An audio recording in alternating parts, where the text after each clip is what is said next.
Ser santos es ser reflejo del amor. Dios es amor y ama siempre. Presentamos Santo Debo Ser. Recorramos juntos el camino a la santidad al que hemos sido llamados. Escúchanos y conoce más sobre la vida en el espíritu de santidad. Queridos hermanos, sean bienvenidos a una transmisión más que por la gracia de Dios llega a ustedes semana tras semana a través de este canal Santo Debo Ser. Les invitamos a suscribirse si no lo han hecho y activar la campana de notificaciones para estar pendientes de toda la información que traemos para ustedes y que puedan continuar pues creciendo en el conocimiento de estos temas que venimos profundizando en esta sección sobre introducción a la demonología. Les invitamos a suscribirse a nuestros otros dos canales. Tenemos en materia de liturgia católica nuestro canal Misterio de Fe y en materia de doctrina o apologética nuestro canal Creo Señor, Yo Creo. En ambos pueden encontrar materiales que les pueden ser sumamente valiosos. Les invitamos igualmente a seguirnos en nuestra página de Facebook, @WalterFajardo20. Les recordamos que los enlaces los pueden encontrar siempre en la descripción de cada uno de los videos. Vamos pues a ponernos en la presencia de nuestro buen Dios para comenzar con nuestra transmisión. Ave María Purísima, sin el ave concepta, in nomine Patris et Filii et Spiritus Sancti. Amén. Señor Dios omnipotente, te bendecimos, te alabamos, te glorificamos y damos gracias porque nos permites una vez más encontrarnos para continuar nuestro proceso de formación. Que las luces de tu Santo Espíritu no nos falten para que podamos comprender adecuadamente los temas que aquí abordamos. Y que sobre todo, Señor, con el auxilio de la Santísima Virgen María, nuestra Madre, Reina y Señora, de San José, de los santos y los ángeles, podamos aplicar estos conocimientos en beneficio de la comunidad cristiana, para que todo cuanto hagamos, Señor, te dé honra y gloria a ti, y para que todo, Señor, en nuestro obrar, te tenga a ti como a su fuente y tienda así hacia ti como a su único fin. Te lo pedimos a ti que vives y reinas por los siglos de los siglos. Amén. Pater noster, qui es in celi, sanctificetur nomen tuum, adveniat regnum tuum, fiat voluntas tua sicut in cielo et in terra. Panem nostrum quotidianum da nobis hodie, et dimitte nobis debita nostra, sicut et nos dimittimus debitoribus nostris, et ne nos inducas in tentationem, sed libera nos a malo. Amén. Ave Maria, gratia plena, Dominus tecum, benedicta tui mulieribus, et benedictus fructus ventris tui, Iesus. Santa Maria Mater Dei, ora pro nobis peccatoribus, nunc et in hora mortis nostre. Amen. Gloria Patri et Filio et Spiritui Sancto, sicut erat in principio et nunc et semper et in saecula saeculorum. Amen. Ave Maria Purissima, sin el ave concepta, in nomine Patris et Filii et Spiritus Sancti. Amén. Muy bien, queridos hermanos, vamos pues a continuar nuestra formación en esta sección de nuestro canal, donde vamos abordando poco a poco estos temas de interés común en la materia de demonología, introducción a la demonología. Les recordamos que todo lo que tiene que ver con la parte de la angelología, hemos omitido exponerla de una forma plena, porque ya tocamos algunos aspectos al inicio, en la introducción general del tema, algunos otros van apareciendo a lo largo que nos explayamos en las distintas preguntas a las que vamos respondiendo, y también porque hemos puesto en los videos introductorios, en la descripción de estos, algunos enlaces para profundizar el tema de la angelología. Por ejemplo, en la conferencia que brindó Fray Claudio Calderón de Costa Rica, donde pues de forma maravillosa presentó la temática, donde dio también amplísima bibliografía a la que podemos consultar para pues profundizar el tema. De igual manera les he comentado que la Escuela de Exorcistas de la Arquidiócesis Primada de México ha estado impartiendo unos cursos sobre el tema de la angelología. Igual les dejamos en el video de la sesión pasada el enlace al primer video que puede servir muy bien de introducción y que nos puede nutrir, y que conociendo un poco la cuestión desde la óptica de los ángeles, podemos también iluminar la cuestión desde la óptica de los demonios, ¿verdad? Para ver mejor o entender mejor estos temas. Van muy correlacionados, entonces unos a otros se complementan. Seguimos en estos videos o sesiones en las que vamos aclarando distintas interrogantes sobre el actuar de los demonios. La sesión pasada hablábamos un poco en la cuestión del tema de los místicos, que si podía el demonio, podía provocar falsas visiones en un místico. Se explicó también esta cuestión en detalle para que nos quedara claridad. Dijimos que el demonio ciertamente puede provocar este tipo de fenómenos. Hablamos también que si el demonio podía provocar en el cuerpo de una persona el surgimiento de signos como estigmas, ¿verdad? Que ya cuando alguien mira estigmas ya dice, este es un santo. Y aclarábamos que el demonio también podía emular este signo del estigma en el cuerpo de alguien. Y hemos explicado ya en repetidas ocasiones el por qué el demonio realiza estas cuestiones. Para cerrar esta parte de los místicos, nos quedó pendiente un interrogante que por cuestión tiempo ya no pudimos nosotros contestar en la sesión pasada, pero que sí vamos a proceder a contestar ahorita. Y esta es la pregunta de que si el demonio es el que provoca la noche del espíritu. De la noche del espíritu ya hemos también hablado en nuestra sección de las reglas de discernimiento de espíritu de San Ignacio de Loyola. Hablamos muy bien sobre lo que es la noche del espíritu. Entonces ustedes pueden encontrar eso cuando estemos abordando las reglas de la primera semana. Ahí está la información. Pero aquí vamos a decir algo respecto a esta pregunta. Esta noche que vive el alma, esta oscuridad por la que pasa, ¿está provocada por el demonio? Vamos a ver qué nos dice el padre Fortea. Vamos a seguir utilizando la suma demoníaca del padre José Antonio Fortea para poder responder estas preguntas.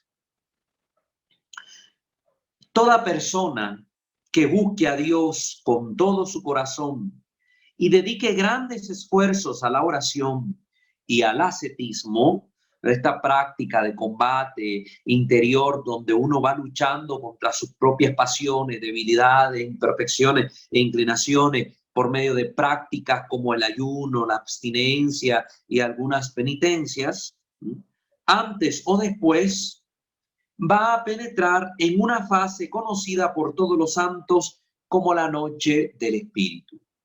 Es decir, tarde o temprano, todos aquellos que se encuentren seriamente viviendo este camino de perfección.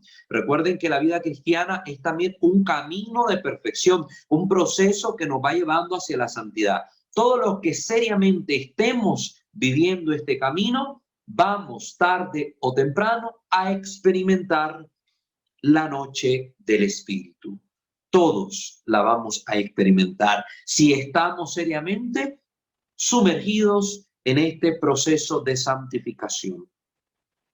El que no esté sumergido en este proceso no la va a pasar, hermanos. La noche del espíritu no es cualquier prueba, no es cualquier momentito de dificultad en la vida, porque desgraciadamente hemos escuchado esa tendencia en los últimos años, que la gente a toda prueba, a toda dificultad le llama, ay, es que estoy pasando una noche, la noche larga, la noche del espíritu, la oscuridad del espíritu. No, no, no, no. Para vivir la oscuridad del espíritu, tiene que vivir la persona seriamente este proceso de búsqueda de la santidad, búsqueda de una vida mística donde nos unamos con Dios. Recuerden que la vida mística tiene sus procesos que inician, ¿verdad? Cuando uno tiene esta disposición real de vivir el Evangelio de Jesucristo, de desapegarse de los bienes del mundo, de las realidades de este mundo, para poder poner su corazón netamente en el Señor, proceso que va a implicar una purificación, la vía purgativa, luego el proceso donde ya el espíritu es movido, el alma de uno es movido por el Espíritu Santo y revestido con sus dones y su gracia en la vía iluminativa, y luego al final esta unión con Dios, esta unión cada vez más perfecta, donde se vive solo del amor y para el amor de Dios en la vía unitiva. Entonces, cuando uno está viviendo este proceso, aparece la noche del Espíritu. Aparece la noche del Espíritu, en la que se van a presentar distintas vicisitudes, pruebas, etcétera, que vamos a estar hablando en este momento. No podemos llamar entonces noche del Espíritu a cualquier prueba, a cualquier crisis, a cualquier dificultad, considerando que la mayoría de las pruebas, crisis y dificultades que vivimos a menudo son fruto de malas decisiones, de pecados que nosotros cometemos y derivan como consecuencia en esas situaciones. Al final de cuentas, son en la mayoría de veces problemas que nosotros mismos nos buscamos. Eso no lo dudemos, ¿verdad?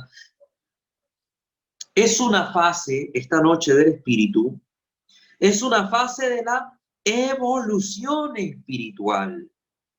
Pasarla es necesario para penetrar en la vida mística. Necesitamos pasar esa noche del Espíritu, que nos va permitiendo vivir esos momentos de purificación, esos momentos donde Dios también va a mostrar su misericordia para con alguien que sin merecer esa unión con Dios, al final poco a poco la va a ir consiguiendo. Pero necesitamos vivir esos momentos, una fase que no tiene un tiempo determinado de duración que podamos nosotros calcular por nuestra cuenta, como decir, bueno, es noche del Espíritu, entonces todos van a tener un mes de noche en el Espíritu o 5 años. No, este tiempo es indeterminado, no lo podemos conocer nosotros cuánto durará, y para cada persona es diferente, así como a unos les puede durar unos cuantos meses, otros, como lo experimentó Santa Teresa de Jesús, pueden tener una vivencia de años sumergidos en este estado, la noche del Espíritu. Otros van a tener procesos intermitentes, donde están viviendo la noche del Espíritu en una fase tal vez un poco más ligera, luego un periodo como de paz, de tranquilidad, y luego se reanuda esta noche del Espíritu de una forma más intensa, más fuerte. Entonces, las experiencias van a variar de persona a persona.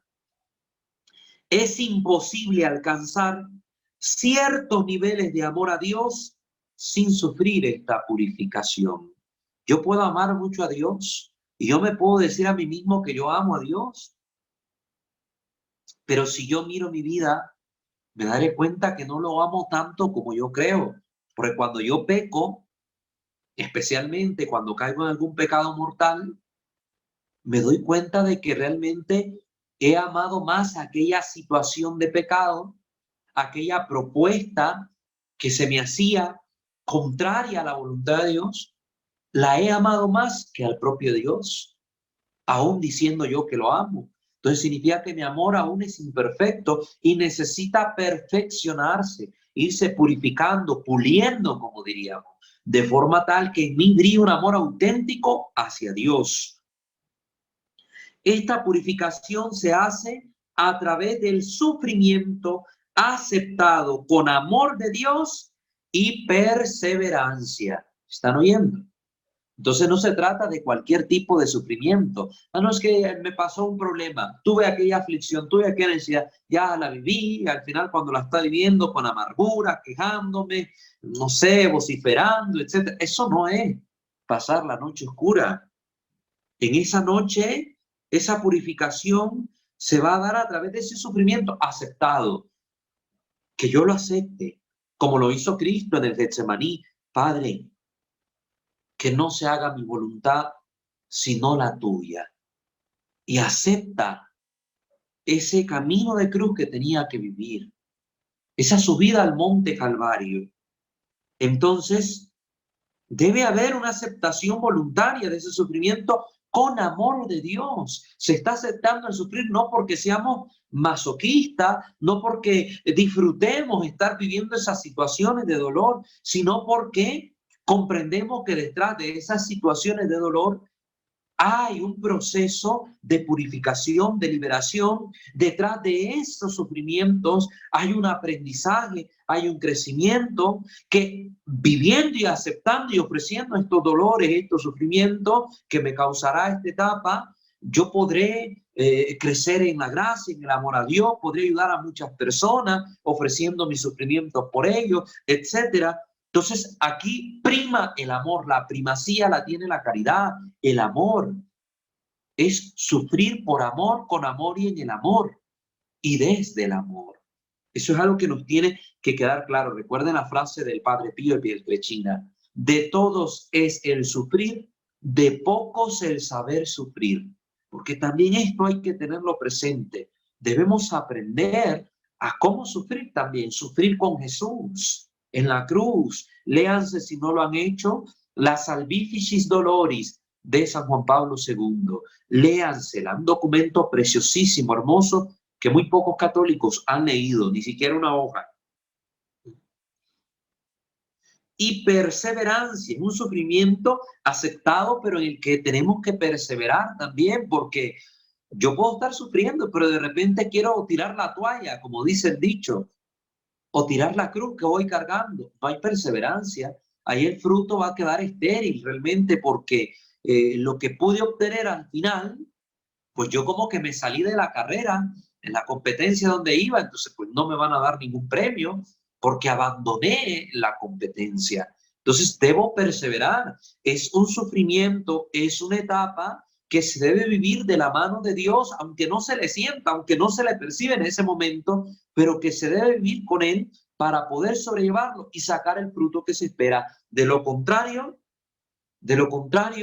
si va a haber amargura, si va a haber disensión de parte de algunos, si va a haber quejas, murmuraciones, etcétera, no va a ser un proceso fructuoso, sino al contrario, infructuoso.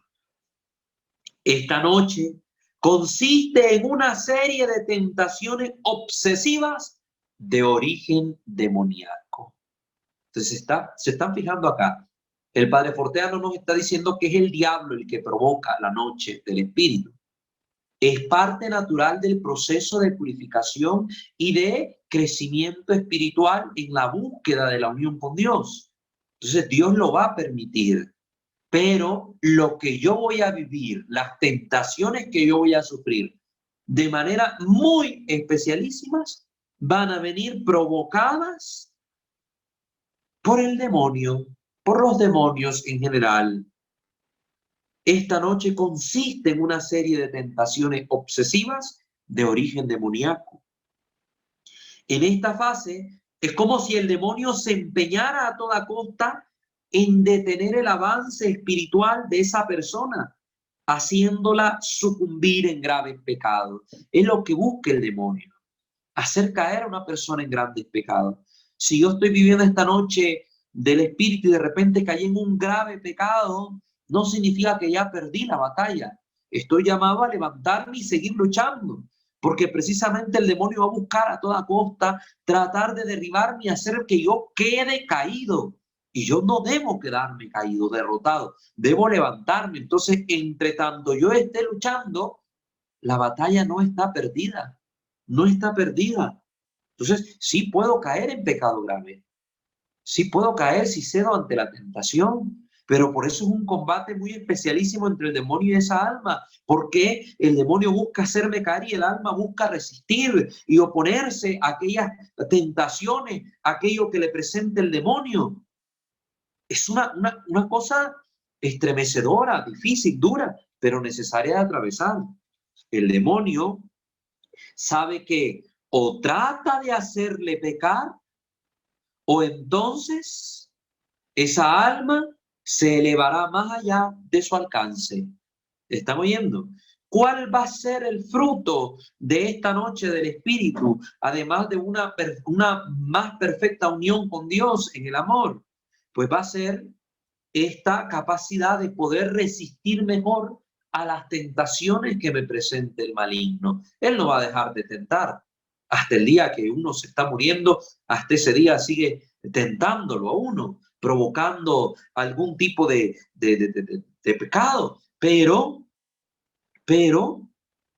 cuando el alma ha podido sobrellevar estas pruebas durante la noche oscura, le es más fácil poder conocer cómo ataca el demonio y sus estrategias y poderlas resistir. Es un fruto maravilloso.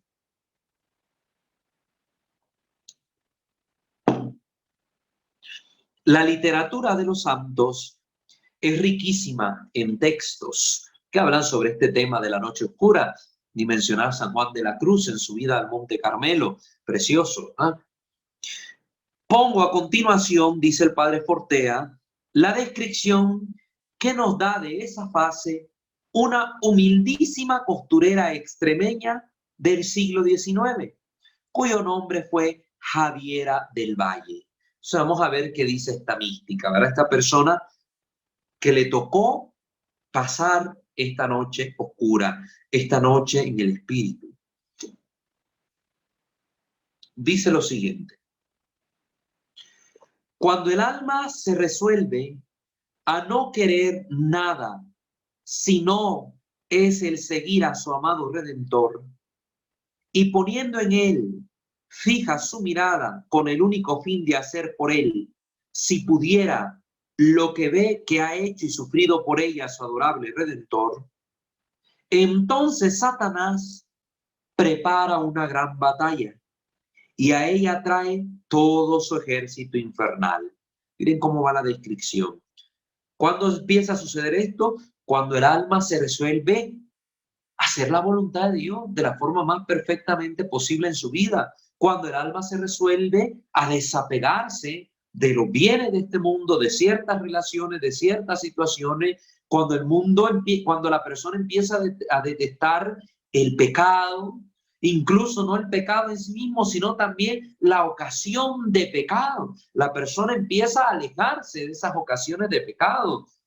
Entonces, cuando empieza ese proceso y uno lo va tomando en serio, vienen los ataques del maligno de una forma muy especial, que aquí van describiendo como la noche del espíritu.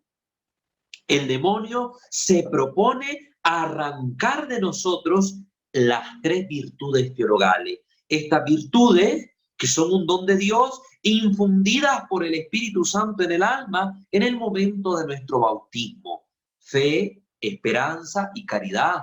Virtudes de las que pedimos un aumento cuando rezamos las tres Ave Marías, sobre todo en el rosario, en el rezo del Santo Rosario.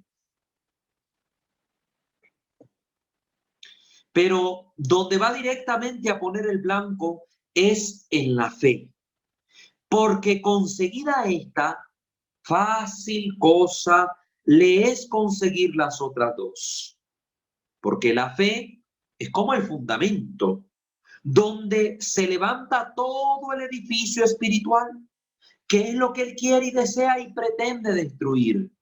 Si él nos arrebata la fe, todo lo demás se cae. Porque si yo pierdo la fe, pues ¿qué sentido tiene la caridad? Pasar un sufrimiento, negarme algo para dárselo a alguien más, no tiene ningún sentido. ¿Qué sentido va a tener la esperanza en una vida eterna? ¿Para qué voy a estar sufriendo esperando el cielo? No, bebamos y gozamos, comamos que mañana moriremos. No, no tendrían sentido. Entonces el demonio sabe que lo primero que debe buscar arrancar en nosotros es la fe. Dios, entonces, en ese momento de la noche oscura, Dios calla, hace silencio. No le impide al demonio su intento. Antes prepara los caminos para que sea más ruda la batalla. Esto es lo particular de ese momento en que el alma empieza a sumergirse en la noche oscura.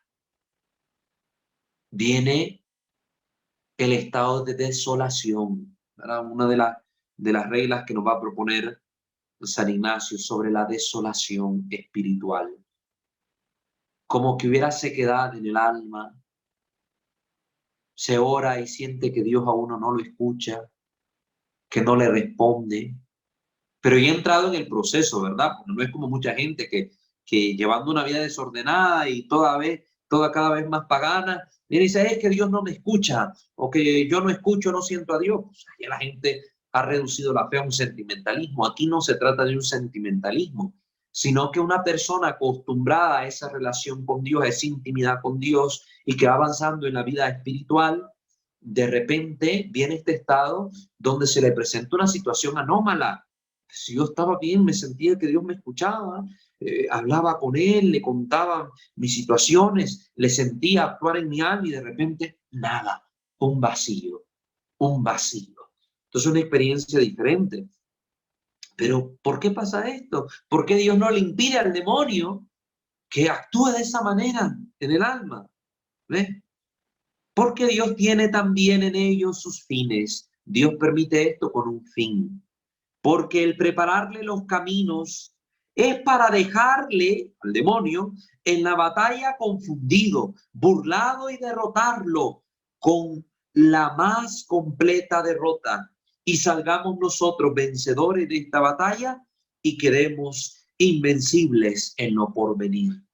Entonces aquí está explicando esta mística, Javiera del Valle, que precisamente el fin de esto, que Dios le permite esto al demonio, es para, primero, mostrar más grandemente su poder, su maravilla, que como en una criatura Dios puede vencer al demonio, en la humildad de un siervo, de una persona que se abandona en las manos de Dios. Dios con su poder derrota también ahí a Satanás.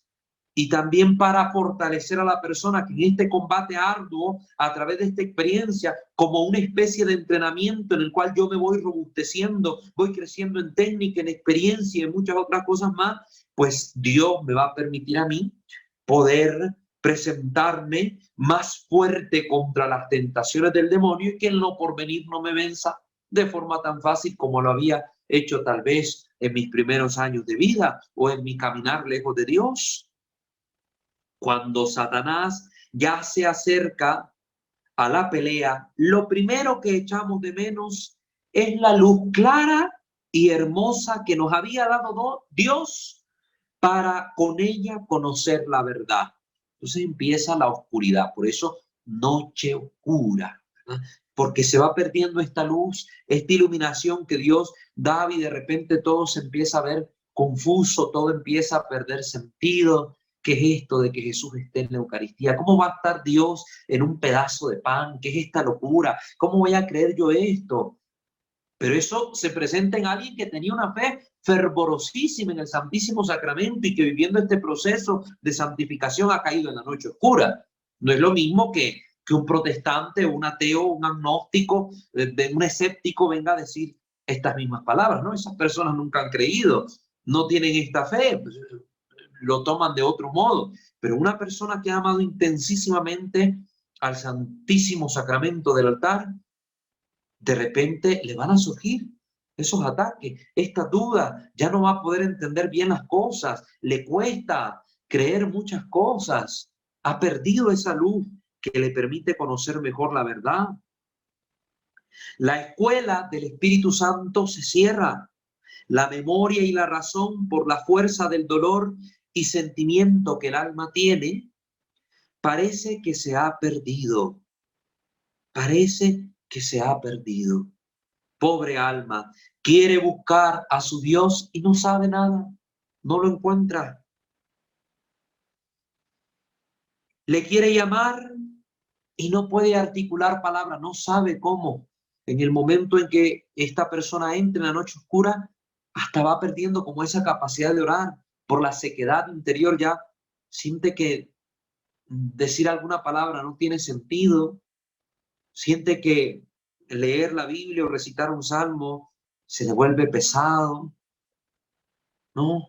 Por eso, como decíamos en las reglas de San Ignacio, hablando de la desolación, no recuerdo qué santo era el que se acercaba al Señor y viviendo esta etapa, su única oración era decirle a Dios, soy una bestia, soy una bestia, soy una bestia. Eso es lo único que decía. No encontraba otra palabra que decir, no le brotaba una palabra de agradecimiento, una palabra de alabanza, una palabra de bendición, de adoración, nada. Solo eso podía orar, pero no dejaba de orar, que es lo que tenemos que hacer en esos momentos. no dejar de orar, aunque no sintamos esa respuesta o esa capacidad de articular palabra alguna. Todo se le ha olvidado. Con tan profunda pena, la persona se siente sola, sin compañía alguna, como que Dios le ha abandonado, como que los santos le han abandonado, como que la Virgen no está ahí. Todo eso se experimenta en la noche oscura. ¿A qué compararé yo este estado? Nada hallo sino a esas noches de verano en que se levantan de repente esos nublados tan fuertes y horribles que por su obscuridad tenebrosa nada se ve. Nada se ve, está tan negro el cielo, no deja penetrar ni la más mínima lucecita, ni el más mínimo rayo de luz de la luna. En esa noche nada se ve, ni en la palma de la propia mano. Es una forma figurada de hablar, ¿no? Metafórica. En esa noche solo relámpagos que asustan, truenos que dejan a uno temblando, aires huracanados que recuerdan la justicia de Dios al final del mundo, el granizo y la piedra que parece que todo lo van a destruir. Es decir, solo ataques, solo momentos que causan confusión, dolor, asombro, miedo, temor, situaciones de este tipo. No hallo a qué poderlo comparar, dice Javiera del Valle. Sola, sin su Dios, siente el alma venir a ella como un ejército furioso, que la gritan, que está engañada, que no hay Dios, y la acercan por todas partes, llenos de retórica, que la dan conferencias sin ella quererlo, pero no la dejan un punto, y con razonamientos tan fuertes y violentos que a la fuerza la quieren hacer creer que no hay Dios, y con horribles bocachadas que no hay el tal Dios a quien ella busca, y como con poder sobre las potencias para no poder ni discurrir ni creer otra cosa, sino es aquello que a la fuerza y más que a la fuerza quieren hacer entender y creer a uno, que nada más se crea lo que ellos dicen y a ninguna otra cosa más se crea. ¿Qué es lo que está diciendo aquí esta mística? Pues que los demonios empiezan a tentar en el pensamiento con argumentos, con palabras, con pensares que nos llevan a tener por conclusión que Dios no existe, que mi fe es un invento, que esas pruebas difíciles que yo vivía para qué no tienen ningún valor, no tienen ningún sentido, que lo que cree la iglesia es una locura, que lo que dice el sacerdote es estupidez, es tontería. En ese momento el demonio provoca que el alma solo razone de esa manera, que lo lleve a esa manera de pensar. Es hacia donde jalan los demonios con sus ataques, con sus embistes. En esta tan inmensa y como infinita pena, allá a lo lejos, y como una cosa que se soñó y que no se sabe que se ha soñado, se acuerda de la iglesia y del amor que a ella debemos tener.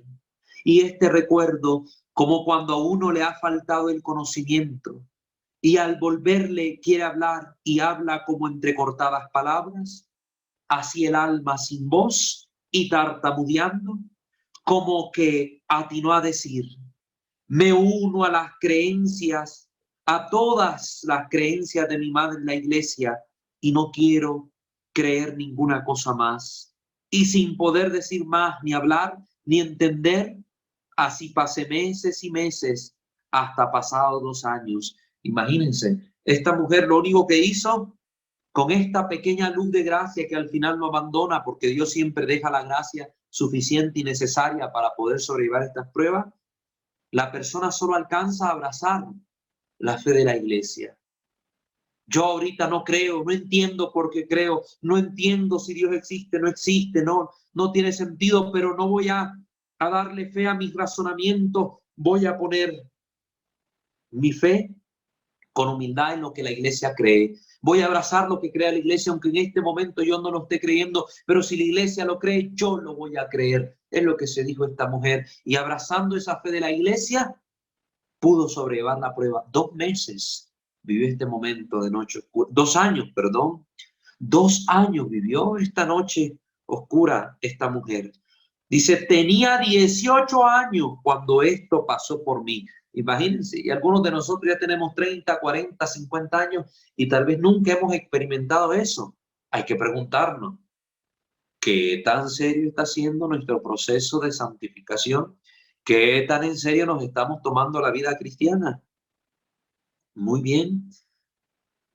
Tenía 18 años cuando esto pasó por mí, y cuando tanto yo sufría y lloraba sin consuelo la pérdida de mi fe, he aquí que amaneció para mí el día claro y hermoso. Y así como yo, sin saber nada en este estado, me vi que me metieron, también ahora vi y sentí que de él me sacaron. ¿Quién me metió en este estado? Dios. ¿Quién me sacó de este estado? Dios. Es decir, este momento es privilegiado. Yo lo llamaría un kairos, un tiempo de gracia de Dios que le permite al alma para purificarse, para unirse más perfectamente a Él y para Dios manifestar también su poder al demonio en mi vida, en mi vida. Esto lo dijo Javiera del Valle, que vivió entre los años 1856 al 1930 en su obra de escenario del Espíritu Santo, día octavo. Muy bien. La noche del Espíritu supone entonces una serie de tentaciones de ateísmo contra la fe, de escrúpulos, de suicidio, de depresión o de cualquier otra cosa. Es una mezcla, pero muy intensas, intensas. Son tentaciones obsesivas del demonio, una obsesión de parte del demonio. Cuando una tentación viene así, es que yo trato de luchar contra ella, yo hago oración y a pesar de eso, la tentación ahí está, ahí está, porque de ordinario, si el demonio me está tentando y pone algo en mi mente, yo cuando oro con la oración, rápidamente esas tentaciones desaparecen. Pero cuando es este tipo de tentaciones obsesivas, a pesar de mi oración, se mantienen y va a ser un combate para poderlas superar. Entonces son tentaciones obsesivas de este tipo, escrúpulos, suicidio, depresión, etcétera. Por ejemplo, las tentaciones de suicidio durante esta etapa de la noche oscura las pasaron San Ignacio de Loyola, el gran San Ignacio, fundador de la Compañía de Jesús, los jesuitas, o Santa Teresa de Lisieux, esta doctora de la iglesia, ¿verdad? Santa Teresita del Niño Jesús. Contra la fe en la existencia de Dios, las pasó, por ejemplo, y las padeció de forma terrible la Madre Teresa de Calcuta, Santa Teresa de Calcuta, la padeció de forma muy terrible y de esto dan testimonio sus hermanas, ¿verdad? Entonces, la fundadora de las Hermanitas de la Caridad. El gran maestro sobre la noche del Espíritu es sin duda San Juan de la Cruz, que también tuvo que vivirla. La lectura de su vida al Monte Carmelo será sin duda la mejor lectura para los confesores de estas almas atribuladas. Los directores espirituales, sobre todo de religiosas, deben recordar a estas almas sufrientes que no hay nada que pueda evitar el sufrimiento de la noche del Espíritu. No hay nada que lo pueda evitar. Cuando toca, toca. Es una fase que solo acaba cuando Dios quiere. Deben consolar a esas almas recordándole que el demonio está ahí, cumpliendo la función de un cilicio. Cilicio también es un instrumento que se ocupa en la vida ascética para hacer penitencia. Es un accesorio como una especie de faja ceñido al cuerpo para mortificar la carne, una faja que a veces se le ponen puntitas metálicas o algún otro tipo de material con el que es hecho esta faja que causa molestia en el cuerpo. Entonces el demonio está como un cilicio durante la noche oscura, pero hay que saber que cuanto peores sean sus tentaciones, más breves serán. Si la tentación es inmensa, intensa, grande, pues va a tener un periodo de duración muy corto. Y que cuanto más moderadas sean, cuando estas tentaciones sean más módicas, entonces van a durar muchísimo más tiempo en la noche oscura. Eso es lo que nos dice el Padre Portea. Entonces, respuesta puntual, ¿es el demonio el que provoca la noche del espíritu? No. Dios la permite, es una fase dentro de la evolución espiritual, en la vida mística, pero ciertamente el demonio se hará presente de forma muy especialísima, cumpliendo esta función de cilicio para las almas durante ese proceso, con sus tentaciones obsesivas de origen demoníaco. Eso lo tenemos que tener claro. Muy bien, con eso cerraríamos esa parte de las cuestiones respecto a los místicos que estábamos hablando. Ahora, muy bien, vamos a continuar con otras preguntas que también hay que contestar sobre esta acción del demonio. Otra de las preguntas que surgen en todo este caminar, viendo el actuar de los demonios, que si pueden adivinar el futuro, que si pueden sanar alguna enfermedad, si pueden obrar milagros, si pueden causar visiones, si pueden causar estigmas, si provocan la noche del espíritu. Ahora hay que preguntarnos también, ¿tiene más poder el demonio en algún lugar o región de la tierra? Así como actúa en las almas, actúa de forma especial sobre alguna parte de la tierra, como lo hace sobre un grupo de personas. Porque el demonio ataca de forma muy especialísima a los consagrados de Dios, pero también tiene este poder sobre algún lugar o región de la tierra. Vamos a responder esta pregunta con esta otra obra del padre José Antonio Fortea, titulada Exorcística, cuestiones sobre el demonio, la posesión y el exorcismo, que viene siendo una especie de complemento a la suma demoníaca. Ya se los he dicho en otras ocasiones. Respondamos entonces. ¿Tiene más poder el demonio en algún lugar o región de la tierra? Sí que es cierto que la repetición de muchos pecados muy graves en un lugar determinado hace que haya como una especie de lazos, por así decirlo, más fuerte de los ángeles caídos sobre ese lugar físico. Ojo con esto porque también se le dice a las familias, cuando nosotros estamos viendo situaciones de pecado en nuestra casa, toda la familia está en desorden, nadie reza, todos andan mundanamente viviendo, sin estado de gracia, sin leer la palabra. Esa casa es un lugar donde reina el pecado y donde reina aquel que incita el pecado, que es el demonio, el que es contrario a Dios, porque todos los que están viviendo ahí llevan una vida contraria a Dios. Entonces, lógicamente, tiene una mayor acción el demonio en esas casas. Muchas veces los sacerdotes exorcistas, a la gente que anda pidiendo que le bendigan su casa porque suceden cosas extrañas, lo primero que le van a recomendar a esta familia es ordenar su vida de fe, asistir a la iglesia, orar más, frecuentar los sacramentos, etcétera, porque la bendición a un hogar o una oración sobre un hogar no es magia, no es que llegó el sacerdote con el agua bendita, el hisopo, y como que, ¡pum!, varita mágica, todo desapareció. ¡Ay, paz y tranquilidad! No, porque si la familia continúa en ese estado de desgracia, de vida alejada de Dios, pues el mal continuará reinando ahí. Entonces, ojo lo que está diciendo el padre Fortea. Esto aplica a las familias, a los hogares, pero aplica también a regiones de la tierra donde estas cosas están sucediendo. ¿Ah? Los ángeles caídos tienen mayor fuerza sobre ese lugar físico, un lugar concreto, ciudad o país incluso. Así como la repetición de actos de virtud también atrae la bendición sobre un lugar concreto. Por ejemplo, un monasterio ejerce una influencia real sobre el lugar físico, una influencia espiritual, así como el martirio de los mártires también bendice y santifica ese lugar concreto o ciudad de un modo especial y misterioso. Si allí donde hay un monasterio hay una presencia de Dios activa, real y actuante, que es experimentada por los pobladores de ese lugar. Hay lugares donde Dios los protege de la peste gracias a la incesante oración de los monjes, de las monjas que están en aquella abadía, en aquel convento, en aquel monasterio. Entonces, ese lugar como que hay una protección divina por parte de Dios que mira con especial misericordia esa zona, porque hay repetidos actos de virtud, de fe, de caridad, de amor. Hacen presente a Dios en ese lugar. Lo mismo puede pasar en nuestros hogares, en nuestras naciones. Cuando nosotros empezamos a vivir santamente, pues atraemos la bendición de Dios, la presencia de Dios en nuestros hogares, en nuestros lugares de trabajo, en nuestras ciudades. Eso tengámoslo claro. Hay lugares santificados sobre los que el Señor ejerce un especial dominio. Por ejemplo, un país consagrado al Sagrado Corazón de Jesús. Una ciudad como Roma, santificada por la sangre de tantos mártires. Ya no digamos Tierra Santa, Jerusalén, donde nuestro mismo Señor derramó su preciosísima sangre en la cruz del Calvario.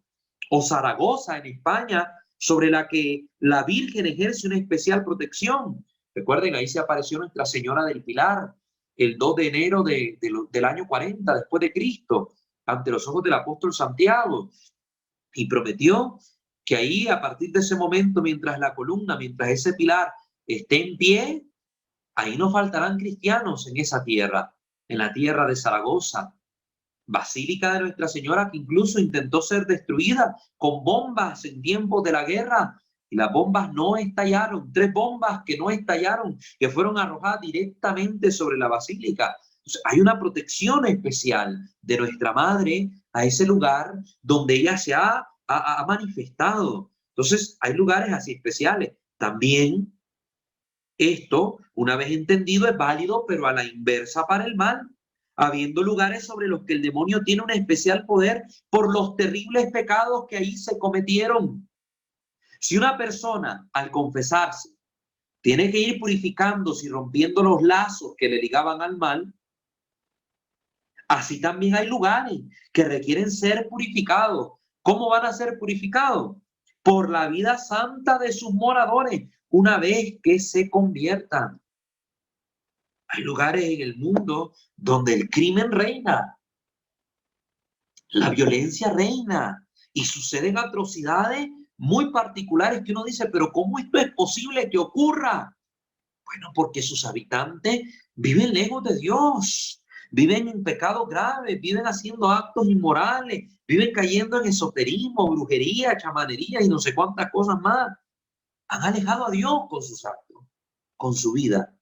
Pero si empezamos a cambiar nuestra vida, si empezamos a transformar nuestra forma de ser y empezamos a hacer lo que Cristo quiere que seamos, que es sal y luz de la tierra, pues aquel lugar va a cambiar. Aquella región va a ser transformada por el poder liberador de Cristo y la presencia santa de sus habitantes que hacen presente al Santo de los Santos. Por poner otro ejemplo concreto, en un país donde se hayan cometido decenas de miles de abortos durante años, habrá demonios que tendrán un especial poder sobre ese lugar durante mucho tiempo. Caso que ahora es muy conocido sobre México, donde con tanto aborto y tanta cosa, tantos niños que son ofrecidos de forma indirecta también a los antiguos dioses que reinaban este país, dioses que sabemos, como es San Pablo, los dioses de los paganos son demonios.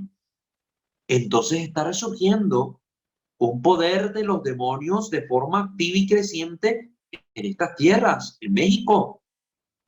En México, el famoso caso de aquel muchacho que fue verdaderamente exorcizado por el Papa Francisco en la Plaza San Pedro. Este joven de aquí de México que fue llevado ante él. Los demonios dijeron a través de él que precisamente el aborto está provocando en México una acción particular de los demonios. Por eso, al combatir un mal como el aborto, al enseñar a las muchachas, a los jóvenes, a buscar de la abstinencia, de la castidad, del valor de sus cuerpos, etcétera, pues al tratar de combatir estas inmoralidades, entonces estamos combatiendo también una acción del maligno que está provocando grandes males en nuestra nación, en nuestra tierra, porque el maligno se agarra, se aprovecha de un mal que está siendo también provocado por el hombre que se abre a su acción, y de ese mal se extiende para causar otro tipo de males, destrucción en la familia, enfermedades, etcétera, cosas que pueden ciertamente suscitarse. Entonces es real. ¿Qué respondemos entonces a esta pregunta? ¿Tiene más poder el demonio en algún lugar o región? Sí lo puede tener, en dependencia de las actitudes, comportamientos y vidas que lleven los moradores de ese territorio. Junto a esta pregunta surge otra. ¿Pueden los demonios aunar y concentrar sus esfuerzos para influir en una sociedad, así como influyen en un territorio? ¿Pueden ponerse de acuerdo para tratar de dañar el entretejido social y atacar a una sociedad organizada para hacer que ésta vaya de mal en peor y así lograr su fin, alejar a los hombres de Dios, las sociedades de Dios? Pues sí lo puede hacer. Claro que lo puede hacer, pero miremos qué nos dice aquí el padre Fortea. Nos va a decir lo siguiente. Volvemos a su obra de la Suma Demoníaca. El gran poder del demonio es tentar, nos recuerda el padre Fortea. Y como los demonios se comunican entre sí, también ellos son una sociedad, una especie de sociedad demoníaca, pueden ponerse de acuerdo para tentar en una misma dirección. Claro que pueden hacerlo. En 1932, los demonios entendieron perfectamente que para sus planes era mejor tentar a la gente para que votase a ese candidato bastante desconocido, que era Hitler en Alemania. ¿Eso significa entonces que el ascenso de Hitler al poder se debió a la acción de los demonios? No. Pero ellos indudablemente le ayudaron. No fueron los demonios los que eligieron a Hitler. Fueron las personas que se abrieron a esta tentación. Los demonios influyeron, pero las personas accedieron y al final de cuentas ellos llevaron al poder a este hombre que ya sabemos lo que fue en la historia. Igualmente, hay que recordar que los santos padres de los primeros siglos de la Iglesia, al tratar el tema de las persecuciones contra los cristianos, señalarán como primera y principal causa de esa persecución la instigación de los demonios, tanto sobre las masas como sobre los gobernantes. Ellos instigaron, ellos influenciaron, ellos tentaron a la sociedad, a los gobernantes, para que pues, se provocara esta acción contra los cristianos, como cuando pues aparece el demonio. No sé si ustedes han visto la película de Mel Gibson, La Pasión de Cristo. Ahí se mueve en medio de la multitud, de cuando la multitud está gritando que al que deben crucificar es a Jesús. Crucifícale, crucifícale. Ahí el demonio también está tentando a los hombres para que actúen de esa manera. Otro ejemplo, abundando en lo ya dicho, sería el del cardenal Nassali Rocca, cuando escribió en su carta pastoral de Cuaresma, ahí en Bolonia de 1946, que el secretario del Papa, Monseñor Rinaldo Angeli, le había contado varias veces cómo León XIII tuvo una visión de los espíritus infernales que se concentraban sobre Roma y que ese fue el origen de la oración que quiso que se recitara en toda la iglesia y que fue expedita a los ordinarios en 1886, la famosa oración de San Miguel Arcángel que se decía siempre al final de las misas y que lamentablemente después de la reforma del Concilio Vaticano II se ha dejado de recitar. No está prohibido recitarla. Cualquier obispo, cualquier sacerdote que quiera recitarla después de celebrada la misa, ninguna rúbrica le impide.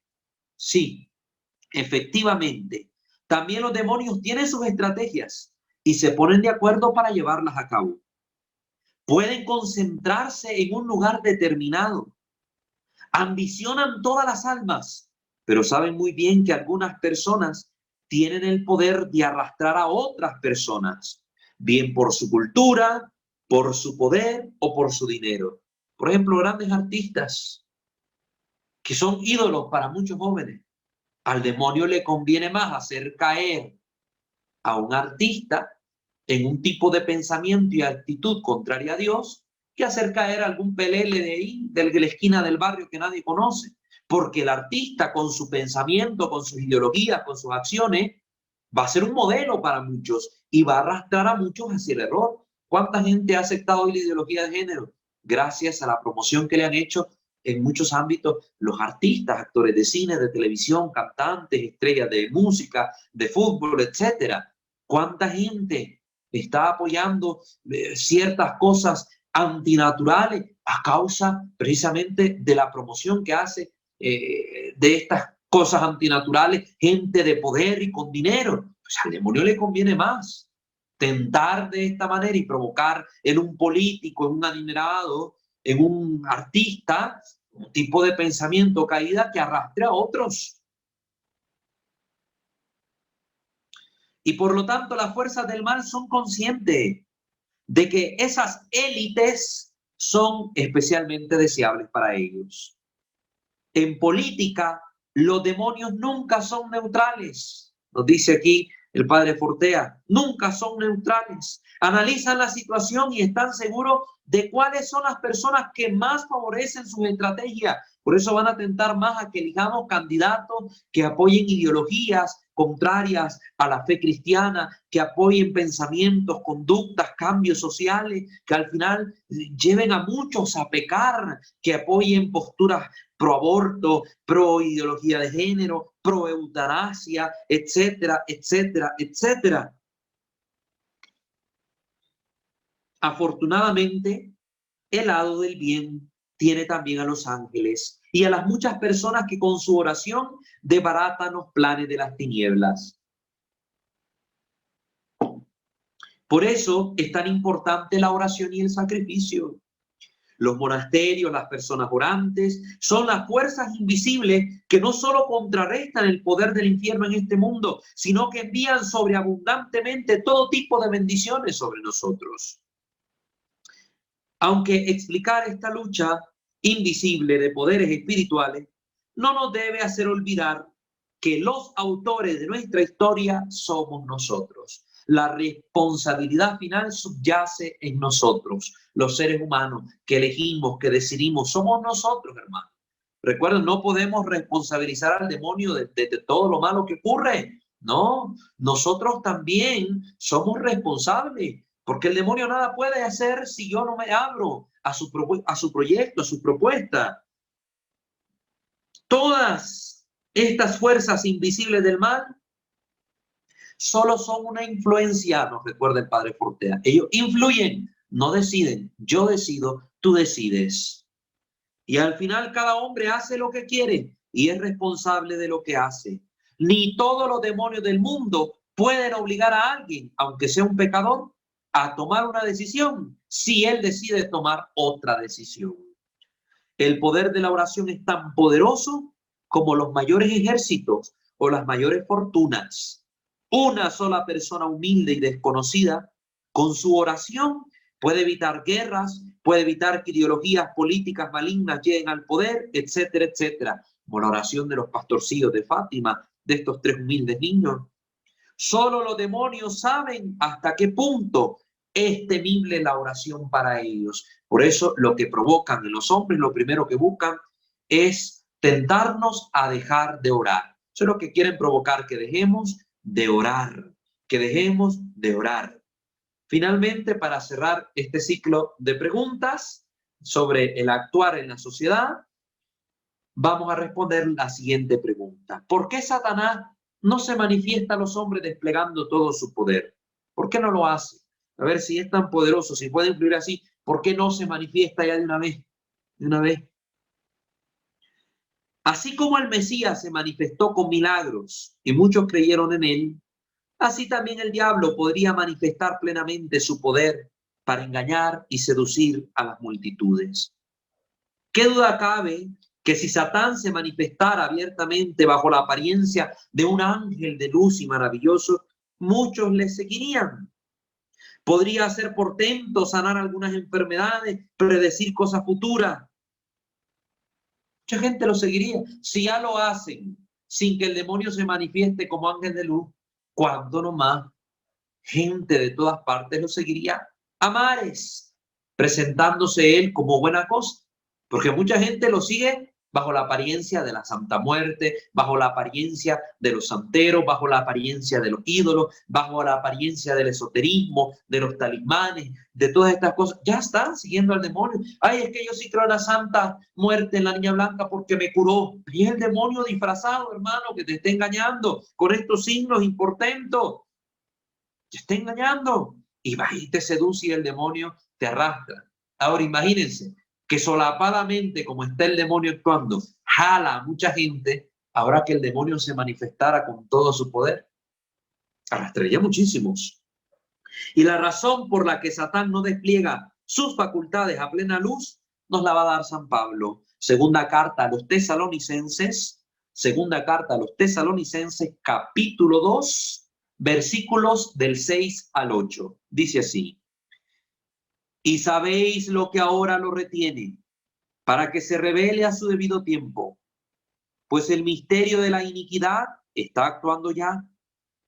solo hasta que se retire de en medio el que lo retiene ahora, y entonces se revelará el impío, cuya venida, dada la energía del adversario, estará acompañada de toda clase de prodigios, señales y portentos propios de la mentira. Amén. Entonces, ahí nos está diciendo San Pablo la razón. El diablo es soberbio, querría ser adorado, y la gente es débil. Muchos serían engañados, pero no puede desplegar su poder. Dios retiene la manifestación de su fuerza. Hasta Satán, que odia a Dios y que trata de hacer todo el mal que puede, está atado a los designios de la voluntad de Dios. Y el designio de Dios es que Él no podrá manifestarse abiertamente hasta que llegue el final de los tiempos. Hasta que llegue ese momento, los portentos están limitados solo a pequeños grupos satánicos, donde sí que puede, al ser invocado, mostrarse el demonio. Por esas reducidas acciones extraordinarias y por su obrar ordinario, es decir, la tentación, y por la concentración de fuerzas demoníacas en lugares y momentos concretos para unar fuerzas y lograr algo, por todo eso es que dice San Pablo en la epístola que el misterio de la iniquidad ya está actuando en el mundo, pero que no se ha revelado todavía con toda su fuerza. Llegará un momento en que sí será, hasta el final de los tiempos. Mientras tanto no, pero él no deja de trabajar, él va haciendo poquito a poco, él va haciendo estos pequeños esfuerzos por revelarse, pero está atado a los designios de la voluntad divina. Entonces, con eso concluiríamos con esta respuesta a estas preguntas sobre el actuar de los demonios en alguna región, en alguna sociedad o desplegando su poder, ¿verdad? Ya después responderemos a otras más, unas cuantas preguntas más de carácter bíblico sobre el demonio, y ya pues cerraremos este ciclo para dar paso pues a otras interrogantes que también merecen ser contestadas, y así pues seguir avanzando en este curso de formación sobre demonología. Les invitamos a suscribirse a este canal, Santo Debo Ser, activar la campana de notificaciones. Recuerden, los que nos están viendo en vivo y han participado en esta sesión, pueden dejarnos sus interrogantes, sus comentarios, sus preguntas, lo que quieran decirnos ahí en la cajita de comentarios para dar lectura en este momento. Y los que estén participando en Zoom, pues activando su micrófono. También tenemos otros dos canales, Misterio de Fe, cuestión de liturgia, y Creo, Señor, yo creo, en materia doctrinal, así como una página en Facebook, @WalterFajardo20, que ustedes pueden seguir. Les invitamos a revisar la descripción de los videos, donde encontrarán estas ligas y alguna otra información que les puede ser de utilidad. Vamos pues entonces a abrir los micrófonos para permitir que las personas pues participen, y si hay alguna pregunta por ahí en YouTube, por favor le dan lectura. Sí, Andrea Garro dice: cuando en mis duros combates ruego a Dios de forma serena y tranquila por su fuerza, a veces siento un gozo inexplicable, aún en medio de la lucha. He aprendido a gozarlo. Luego viene la lucha interior, pero el gozo que sentí me reconforta para tener la confianza. Esto también pasará con la gracia de Dios. Saludos desde Costa Rica. Andrea. Andrea, qué gusto escucharla, qué bueno que nos esté siguiendo a través de YouTube, ¿verdad? A través de YouTube, en la plataforma también ustedes pueden participar y estar con nosotros. Vamos a decirle que respecto a esto que usted experimenta, esos goces que Dios da, también hemos hablado sobre ellos en las reglas de discernimiento de espíritu, sobre todo en las reglas de la primera semana, donde hemos hablado de la consolación espiritual. Consolación espiritual, esos pequeños momentos de gozo, esos pequeños momentos de alegría, esos momentos de felicidad o de ese llanto de amor que a veces surge de nuestros ojos cuando oramos, pues se le llama consolación espiritual. De ello, pues en las reglas de la primera semana, si no mal recuerdo, en la tercera regla hablaremos sobre ello, ¿verdad? Entonces, ahí está en nuestro video, puede buscarlo para que siempre pues se nutran. Quienes no han visto las reglas del discernimiento, les invito a que vean esos videos y a que sigan profundizando estos temas de la vida mística, porque todos estamos llamados a la vida mística, todos. Entonces, si no conocemos esas reglas, creo que nos estamos perdiendo de una herramienta fundamental. No porque las tengo yo en mi canal, no, las reglas las dio la Virgen Santísima a San Ignacio. Las reglas las expuso San Ignacio desde hace siglos atrás. Hay que aprovechar que están disponibles acá en el canal también de una forma en que las hemos ido profundizando y que les pueden ser de utilidad. Ahí tienen el material. Gracias, hermana Andrea, que el Señor la bendiga y le siga fortaleciendo en medio de sus pruebas, sus tentaciones, y que Él la sostenga con mucha fe, amor y esperanza. Muy bien. No sé si hay algún otro comentario allí en YouTube. No, no hay más comentarios. Muy bien. Entonces, si alguno de los que está participando en vivo en la sesión de Zoom quiere decir algo, lo escuchamos.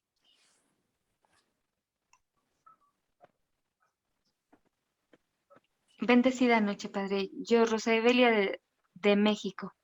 Hermana Rosabelia, de México. Qué gusto tenerla por acá. Le escuchamos. Bueno, más bien es un comentario con pregunta, Padre. ¿Se puede, por ejemplo, cuando uno llega a algún lugar en donde, no sé, a lo mejor visible o no tan visiblemente, tienen, no sé, cosas extrañas de brujería y demás, uno puede sentir ahí esa ausencia de Dios, estar inquieto de salirse, no sé, o sea, uno puede sentir eso, porque yo he sentido eso y he sido la burla de mis amigas en ese sentido de, estás inventando, ¿cómo puedes sentir que o cómo puedes decir que aquí hay algo malo, que aquí no está Dios? O sea, ¿cómo puedes sentir eso? O sea, ¿sí se puede? ¿O es algo que nada más, no sé, inventé en ese momento? O sea, no sé cómo referir mi pregunta, Padre. Muchas gracias, hermana. Claro que entiendo lo que quiere decir. Pero hay que entender que Dios no está ausente de ningún lugar, está siempre presente. Sin embargo, la actuación de las personas, la forma de vida, el estilo de vida que llevan alejados de Él, hace que lo que más se percibe en aquel lugar sea la acción del maligno, de los espíritus malignos. Pero Dios está presente en todas partes, está presente en todas partes porque es omnipresente. Entonces, cuando están en esas situaciones, los que estamos acostumbrados a una vida espiritual, a estar en oración con Dios, a tratar de vivir en gracia, lógicamente, yo diría, tenemos como esta sensibilidad que llegamos a ciertos lugares o estamos con ciertas personas donde por su forma de hablar, por las cosas que están ahí cerca, como estos objetos que usted dice relacionados con la brujería o el esoterismo, nosotros nos sentimos incómodos, nos sentimos mal. Por ejemplo, cuando alguien está acostumbrado al silencio, cuando yo estoy acostumbrado a un ambiente de silencio, de soledad, de tranquilidad, al vivir en un monasterio o en una región apartada, una montaña, por así decirlo, y yo voy a una zona donde hay mucho ruido, eso provoca en mí algo, porque estoy acostumbrado a algo, a un estilo de vida, a una forma de experimentar la vida que choca con esto que estoy encontrando allá en un lugar ruidoso. Igual con una persona, yo de repente soy muy callado, muy sencillo, muy así, busco la soledad, de repente voy y me encuentro con alguien que es muy hablantín, que es muy tosco en su forma de ser, etcétera, que siempre está jalonando a uno, al otro. Entonces, yo me siento incómodo, yo percibo aquello como algo que me incomoda porque estoy acostumbrado a otra cosa. Entonces, cuando yo soy una persona de fe, que estaría acostumbrado a ver en una casa imágenes del Señor, de la Virgen, encontrarme personas que hablen correctamente, sin decir tantas groserías, que tratan de hablar algo de Dios. Entonces, yo estoy acostumbrado, si voy a un lugar donde me encuentro todo lo contrario, un nicho a la Santa Muerte, un Buda en aquella esquina, gente hablando solo cosas inmorales, gente viciosa, gente aquí, yo digo, hombre, aquí me siento raro, me siento distinto. Aquí como que no está Dios, como que esta gente vive sin Dios, como que aquí hay algo malo. Entonces tendemos a manifestar esta percepción de las cosas diciéndola así, ¿verdad? Sentí como que aquí estaba el maligno o me sentí mal, pero es a causa de que estamos acostumbrados a una amistad con Dios, a una relación con Dios, a una vida espiritual, a un ambiente distinto que va a chocar con aquello que nos encontramos en algunos sectores, en algunas familias, en algunos lugares de nuestras comunidades. Por ahí le puedo dar la explicación de lo que usted pues percibe. Gracias, Padre. Sí, espero haya quedado claro, ¿verdad? No es como un séptimo, octavo sentido, no. Sí hay personas con carismas muy particulares que Dios le dota de una gracia, incluso para oler los pecados de la gente, experimentar de esta manera la fealdad del pecado, pero son carismas muy particulares y que no están presentes muy a menudo en la vida de las personas. Pero de ahí en general, la explicación que podemos darle es la que le he mencionado, ¿verdad? Para que tengamos esa tranquilidad.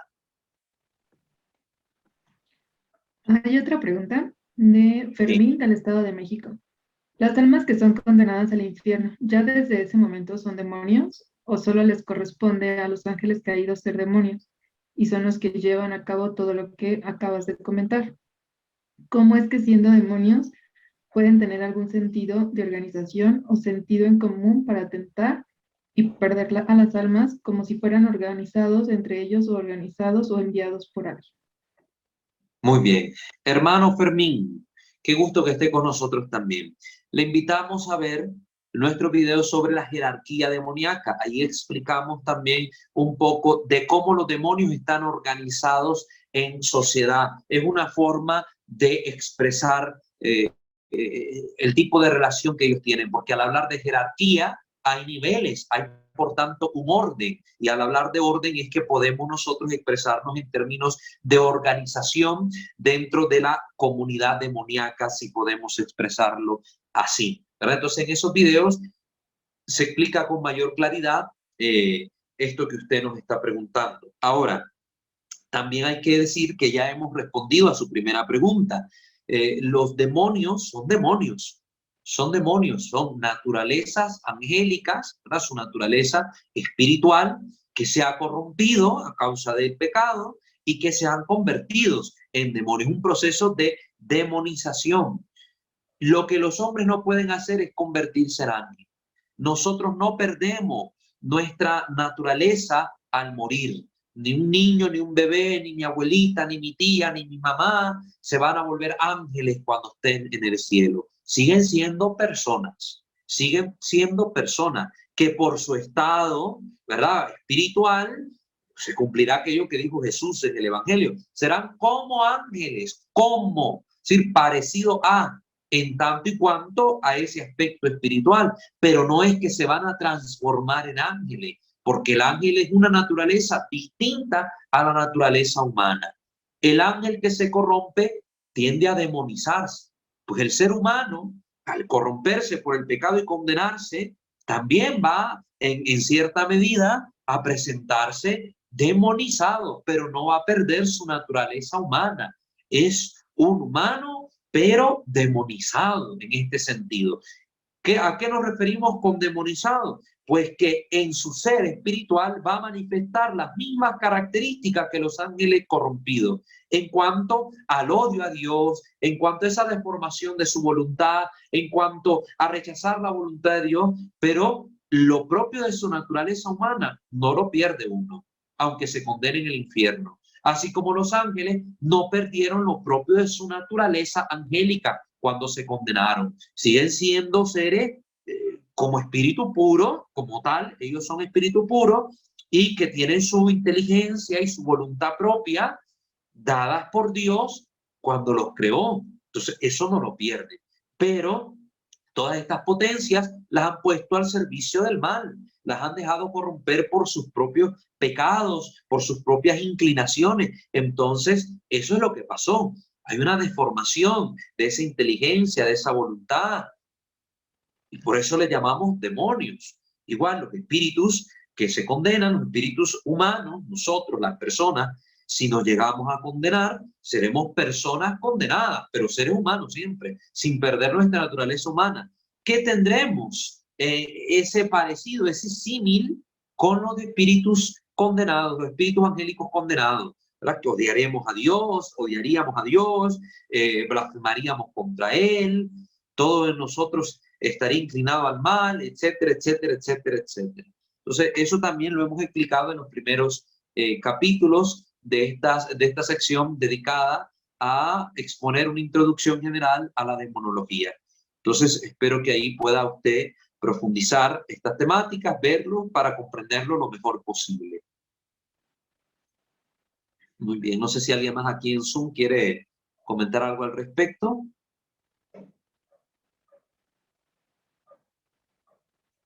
¿O hay alguna otra pregunta en YouTube? No, no hay más preguntas. Muy bien, en YouTube ya no hay preguntas, entonces tienen la oportunidad, los hermanos que están conectados en vivo en Zoom, poder comentar o preguntar algo.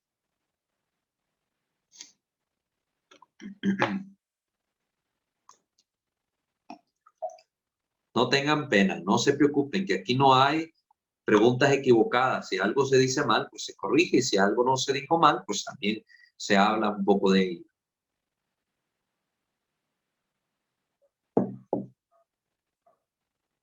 Muy bien. Si no hay más comentarios, no hay más dudas ni interrogantes, vamos pues a cerrar nuestra sesión del día de hoy. Pongámonos en la presencia del buen Dios. Ave María Purísima, sin el ave concepta. In nomine Patris et Filii et Spiritus Sancti. Amén. Señor Dios omnipotente y misericordioso, alabamos tu infinita bondad y majestad, te glorificamos en unión con todo el coro de tus ángeles que te sirven en el cielo. Nos ponemos en tus benditas manos, Padre, para poder vivir según el santo evangelio que tu Hijo nos predicó, y así, agradándote en todo nuestro obrar, en nuestro pensar y hablar, poder un día alcanzar la gloria de los cielos y alabarte junto a tus santos en tu presencia gloriosa. Que nuestra Madre, la siempre Virgen María, San José su esposo, los santos y los ángeles, nos alcancen de ti las gracias necesarias para poder nosotros lograr este propósito. Que se haga en nosotros, en nuestra vida, en nuestra familia, tu santa y divina voluntad, ahora y por siempre. Te lo pedimos a ti, que vives y reinas por los siglos de los siglos. Amén. Sub tuum presidium confugimus Santa Dei Genetrix, nostra deprecationes ne desficias in necessitatibus, sed a periculis cunti libera nos semper, o Virgo gloriosa et benedicta. Amén. Sancte Micael Arcangele, defendenos in prelio, contra nequis insides diaboli esto presidium. Imperdili Deus supplicete precamur, tuque prince milicia celestis, Satanas aliosque spiritus malignos, quia perditionem animarum pervagantur in mundo, divina virtut in infernum detrude. Amén. Ángel de mi guarda, dulce compañía, no me desampares ni de noche ni de día, no me dejes solo que sin ti me perdería. En la hora de mi muerte llévame feliz a los brazos de Jesús, José y María. Amén. Ave María Purísima, sin el ave concepta. In nomine Patris et Filii et Spiritus Sancti. Amén. Que el Señor nuestro Dios me los bendiga a todos ustedes.